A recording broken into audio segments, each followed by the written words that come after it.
Student, मैं पुष्पेंद्र सिंह आज पुनः आपके समक्ष हिंदी कक्षा 5 पाठ 2 फसलों का त्यौहार को लेकर पुनः आया हूं।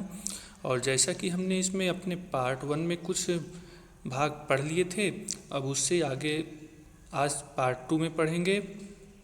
और हमने पढ़ा था कि विभिन्न प्रकार की जनजातियां कौन कौन से त्यौहार मनाती हैं फसलों की कटाई पर, एवं आदिवासी लोग कैसे त्यौहार मनाते हैं, क्या करते हैं और कौन से सीजन में ये त्यौहार मनाते हैं। तो हम इससे आगे पढ़ना स्टार्ट करते हैं। यहाँ जो साल के वृक्ष में पेड़ों में फूल आने लगते हैं और मौसम बहुत ही खुशनुमा हो जाता है। तो सरहुल में जब साल के पेड़ में फूल आती है और पूजा होती है तो उस समय मौसम क्या होता है, बहुत ही खुशनुमा हो जाता है। स्त्री पुरुष दोनों ही ढोल मंजीरे लेकर रात भर नाचते गाते हैं। स्त्री पुरुष क्या करते हैं, उस समय ढोल मंजीरे लेकर रात भर नाचते और गाते हैं। चारों ओर फैली हुई छोटी छोटी घाटियाँ, लंबे लंबे साल के वृक्षों का जंगल और वहीं आसपास बसे छोटे छोटे गांव। ये गांव कहाँ होते हैं, जंगल के बीचों बीच, जहाँ पेड़ पौधे बहुत पाए जाते हैं, घाटियाँ होती हैं और बड़े बड़े साल के वृक्ष होते हैं। तो वहीं पर छोटे छोटे गांव होते हैं और वहीं के आदिवासी क्या करते हैं, रात भर नाचते गाते हैं। लिपे पुते करीने से बुहारे और सजाए गए अपने घरों के सामने लोग एक पंक्ति में कमर में बाहें डालकर नृत्य करते हैं। तो घर कैसा होता है, लिपा पुता होता है, आंगन भी ऐसे सजाए रहते हैं और वहीं पर एक पंक्ति में लोग बाहों में कमर में हाथ डालकर नृत्य करते हैं। अगले दिन वे नृत्य करते हुए घर घर जाते हैं और फूलों के पौधे लगाते हैं। और ये क्या करते हैं, नृत्य करते हुए दूसरे के घरों में जाते हैं और वहाँ पर फूलों के पौधे लगाते हैं। घर घर से चंदा मांगने की भी प्रथा है, पर चंदे में मालूम है क्या मांगते हैं और क्या करते हैं, वो घरों से चंदे मांगते हैं। लेकिन आपको मालूम है क्या चंदे में क्या मांगते हैं? आप तो सोचते होंगे पैसे मांगते होंगे, लेकिन नहीं, यहाँ पर हम पढ़ते हैं कि क्या मांगते हैं चंदे में, ठीक है ना। चंदे में मांगते हैं मुर्गा, चावल और मिश्री। क्या मांगते हैं, मुर्गा, चावल और मिश्री। फिर चलता है खाने पीने और खेलों का दौर। अब इसके बाद चंदा मांगने के बाद क्या चलता है, खाते पीते हैं और खेल खेलते हैं। तीसरे दिन जाकर पूजा होती है और यह क्रम कब तक चलता है, 30 दिन तक। और तीसरे दिन क्या होती है, पूजा होती है, जिसके बाद लोग अपने कानों में सरई का फूल पहनते हैं। और लोग उस पूजा में क्या करते हैं, सरई एक प्रकार का पेड़ होता है और उसका फूल होता है, उसी का फूल वो अपने कानों में पहनते हैं। इसी दिन में वसंत ऋतु की शुरुआत मानी जाती है और इसी दिन से जब ये अपना पूजा करते हैं तो उसी दिन से क्या माना जाता है, बसंत ऋतु की शुरुआत हुई है। धान की भी पूजा होती है। पूजा किया हुआ आशीर्वादी धान अगली फसल में बो जाता है और उसी दिन किसकी पूजा की जाती है, धान की कटाई हो जाती है और धान की कटाई होने के बाद उसकी पूजा की जाती है और वही पूजा किया हुआ धान को वो अगले सीजन में बुआई करते हैं। तमिलनाडु में मकर संक्रांति या फसलों से जुड़ा त्यौहार पोंगल के रूप में मनाया जाता है। तमिलनाडु में मकर संक्रांति के जैसे ही त्यौहार कौन सा मनाया जाता है, पोंगल। जैसे अपने यहाँ मकर संक्रांति बोलते हैं, कुछ लोग खिचड़ी बोलते हैं, लेकिन तमिलनाडु में उससे ही मिलता जुलता त्यौहार है पोंगल। इस दिन खरीफ की फसलें चावल, अरहर, मसूर आदि कटकर घरों में पहुँचती हैं। और खरीफ की फसलें कौन कौन सी हो गई, जैसे चावल, अरहर, मसूर, ये सभी कटती हैं और कहाँ पहुँचते हैं, घरों में। और लोग नए धान कूटकर चावल निकालते हैं और जब नया धान आता है तो उसको कूटकर क्या निकालते हैं, चावल निकालते हैं। कब निकालते हैं, पोंगल त्यौहार में। कौन मनाता है पोंगल त्यौहार, तमिलनाडु में मनाया जाता है और वहाँ के जनजाति लोग मनाते हैं। हर घर में मिट्टी का नया मटका लाया जाता है जिसमें नए चावल, दूध और गुड़ डालकर उसे पकाने के लिए धूप में रख देते हैं। और इस दिन को, पोंगल के दिन को ही हर घर में क्या लाते हैं, मिट्टी के बर्तन, मटका लाया जाता है जो बर्तन के जैसे रहता है। और उसी में क्या करते हैं, चावल डालते हैं, दूध डालते हैं, गुड़ डालते हैं और उसको जिस तरह हम खीर बनाते हैं उसी तरह वो भी उसको पकाते हैं, धूप में रख देते हैं जिससे वह पक जाता है।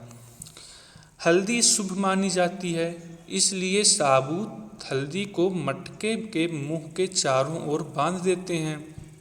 और क्या है, हमारा हर एक कार्य में हल्दी का यूज होता है, तो उसी तरह तमिलनाडु में भी पोंगल में हल्दी को शुभ माना जाता है। और शुभ मानते हुए उस हल्दी को मटके के मुंह के चारों ओर बांध देते हैं, हल्दी को लगा देते हैं मटके के चारों ओर। यह मटका दिन में 10:30-12 बजे तक धूप में रखा जाता है और उस मटके को सुबह रख देते हैं धूप में और वह 12:30-1 बज जाते हैं, 10 बज जाते हैं। जैसे ही दूध में उफान आता है और दूध चावल मटके से बाहर गिरने लगता है तो पोंगल, पोंगल, पोंगला, पोंगल, खिचड़ी में उफान आ गया के स्वर सुनाई देते हैं। तो सभी लोग क्या बोलते हैं, खिचड़ी में उफान आ गया, पोंगला, पोंगल, ऐसा बोलते हैं। तो ये तो रहा हमारा तमिलनाडु का त्यौहार जिसे पोंगल के रूप में मनाए जाते हैं और किस तरह मनाए जाते हैं ये हमने जाना। अब आते हैं गुजरात में। तो दूसरी ओर गुजरात में पतंगों के बिना तो मकर संक्रांति का जश्न अधूरा ही माना जाएगा। गुजरात में क्या करते हैं आपको तो पता है, वहाँ पर मकर संक्रांति में पतंग उड़ाए जाते हैं और बोला गया है कि यहाँ पर अगर पतंग नहीं उड़े तो जश्न क्या हो जाता है, आधा हो जाता है। इस दिन आसमान की ओर यदि नज़र उठाएं तो शायद हर आकार और रंग रूप की पतंगें आकाश में लहराती हुई मिलें। और अगर हम लोग आसमान की तरफ अपना चेहरा उठाकर देखते हैं तो हमको हर एक कलर की, रंग रूप की पतंगें दिखाई देती हैं। प्रत्येक गुजराती चाहे वह किसी भी धर्म, जाति या आयु का हो पतंग उड़ाता है। हजारों लाखों पतंगों से सूर्य भी ढक जाता है और प्रत्येक गुजराती चाहे वो किसी भी धर्म का हो, किसी भी जाति का हो, वह क्या करता है, पतंग उड़ाता है। और ऊपर ऐसा देखने पर ऐसा लगता है कि जैसे सूर्य ढक सा गया है। कुमाऊं में मकर संक्रांति को घुघुतिया भी कहते हैं। अब आते हैं कुमाऊं में। कुमाऊं में मकर संक्रांति को क्या बोलते हैं, घुघुतिया। इस दिन आटे और गुड़ को गूंथकर पकवान बनाए जाते हैं। इन पकवानों को तरह तरह के आकार दिए जाते हैं, जैसे डमरू, तलवार, दाड़िम का फूल आदि। तो यह आटे गुड़ को गूंथकर जो पकवान बनाए जाते हैं आटे और गुड़ को उससे कई प्रकार के आकार दिए जाते हैं, जैसे डमरू का आकार हो गया, तलवार का आकार हो गया और उसी से दाड़िम का फूल का आकार भी बनाते हैं। पकवान को तलने के बाद एक माला में पिरोया जाता है और इन पकवानों को क्या होता है, तलते हैं। तलने के बाद किस में लगाते हैं, माला में लगाते हैं। इसमें जैसे फूल लगाते हैं माले में, वैसे इनको भी लगाया जाता है। माला के बीच में संतरा और गन्ने की गंडेरी पिरोई जाती है और माला के बीच में संतरे लगाए जाते हैं और गन्ने की गंडेरी। यह काम बच्चे बहुत रुचि और उत्साह के साथ करते हैं। सुबह बच्चों को माला दी जाती है। बहुत ठंड के कारण पक्षी पहाड़ों से चले जाते हैं। उन्हें बुलाने के लिए बच्चे इस माला से पकवान तोड़ तोड़कर पक्षियों को खिलाते हैं और गाते हैं। तो जो माला पकवानों को तलकर बनाया जाता है उसको क्या करते हैं, बच्चों को देते हैं। और सुबह सुबह बच्चे क्या करते हैं, पकवान को तोड़ तोड़ कर पक्षियों को खिलाते हैं। वो उसमें मालाओं में जो पकवान लगे रहते हैं उनको तोड़ते हैं और उनको पक्षियों को खिलाते हैं और गाना भी गाते हैं। कैसा गाना गाते हैं, देखिए गाने में, कौवा आओ घुघुत आओ, ले कौवा बढ़ाओ, माँ कह दे जा सोने का घड़ो, खा ले पूरी, माँ कह दे जा सोने की छुरी।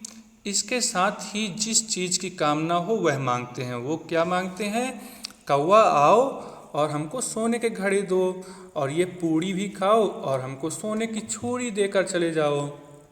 और जितनी भी उनकी कामना होती है, जो चीज़ चाहते हैं कि हम मांग सकते हैं भगवान से, वो मांगते हैं। है ना कितने अलग अलग अंदाज। अब बताइए कैसे कैसे अंदाज है ना त्यौहार मनाने के। मकर संक्रांति को मनाने के कहीं दूध, चावल और गुड़ की खीर बनती है, तो कोई 5 प्रकार के नए अनाज की खिचड़ी बनाता है। तो वहीं मकर संक्रांति को मनाने के लिए क्या बनाए जाते हैं, चावल और गुड़ की खीर बनाते जाते हैं। और वहीं कुछ लोग क्या करते हैं, अनाजों की खिचड़ी बनाते हैं।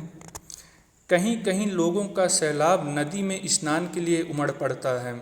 और मकर संक्रांति में एक ये भी कार्य किया जाता है कि सुबह सुबह कुछ लोग क्या आते हैं, नदियों में जाते हैं, अपने आसपास के नदियों में जाते हैं, वहीं पर नहाते हैं सुबह सुबह। लोग ठंड से ठिठुरते रहेंगे, पर बर्फीले पानी में कम से कम एक डुबकी तो ज़रूर लगाएंगे। और मकर संक्रांति को जब मनाते हैं तो उस समय इतनी ठंडी रहती है, लेकिन लोग क्या करते हैं, फिर भी जाते हैं और बर्फीले पानी में ही डुबकी लगाते हैं, चाहे एक ही डुबकी लगाएं। हाल यह होता है कि इन जगहों पर तिल रखने की भी जगह नहीं होती है। तिल से याद आया, मकर संक्रांति के दिन पानी में तिल डालकर स्नान करना, तिल दान करना, आग में तिल डालना, तिल के पकवान बनाना विशेष महत्व रखता है। तुम्हारे घर या इलाके में इस त्यौहार को कैसे मनाते हैं? तो मकर संक्रांति के दिन क्या करते हैं, तिल का त्यौहार मनाते हैं। उस समय तिल की खिचड़ी भी खाते हैं, तिल को भगवानों में भी चढ़ाते हैं, और जितने भी पकवान होते हैं उसमें तिल डालते हैं, है ना। तो आपके यहाँ इस त्यौहार कैसे मनाए जाते हैं, जैसे मकर संक्रांति को, खिचड़ी को आप बताएंगे। इसे खिचड़ी, पोंगल, मकर संक्रांति या कुछ और कहा जाता है। और इस त्यौहार को आपके यहाँ क्षेत्र में क्या कहा जाता है, खिचड़ी कहते हैं या पोंगल कहते हैं या मकर संक्रांति क्या कहते हैं, ये बताइए। या तुम फसलों से जुड़े और कोई त्यौहार मनाते हो, या फिर आप फसलों से जुड़े हुए कोई और त्यौहार मनाते हैं, कुछ क्या मनाते हैं आप। यदि तुम आपस में बात करो तो तुम्हें यह जानकर हैरानी होगी कि कई बार एक ही इलाके में रहने वाले लोग भी इस त्यौहार को अलग अलग ढंग से मनाते हैं।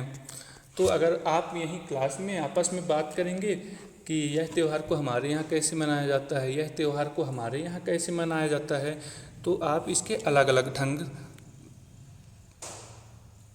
प्राप्त होगा। तो आपस में आप बच्चे जो जितने हैं क्लास में, वो आपस में चर्चा करें कि इस त्यौहार को कैसे मनाया जाता है और उसके बारे में जानें। तो आज हमारा यह पार्ट 2 फसलों का त्यौहार, फेस्टिवल ऑफ क्रॉप्स एक्सप्लेनेशन ख़त्म होता है। अब हम अपने अगले वीडियो में या कुछ क्वेश्चन आंसर और सॉल्यूशन देखेंगे। तब तक के लिए धन्यवाद। और उस क्वेश्चन आंसर को आप अपनी कॉपी में लिखते जाइएगा। धन्यवाद।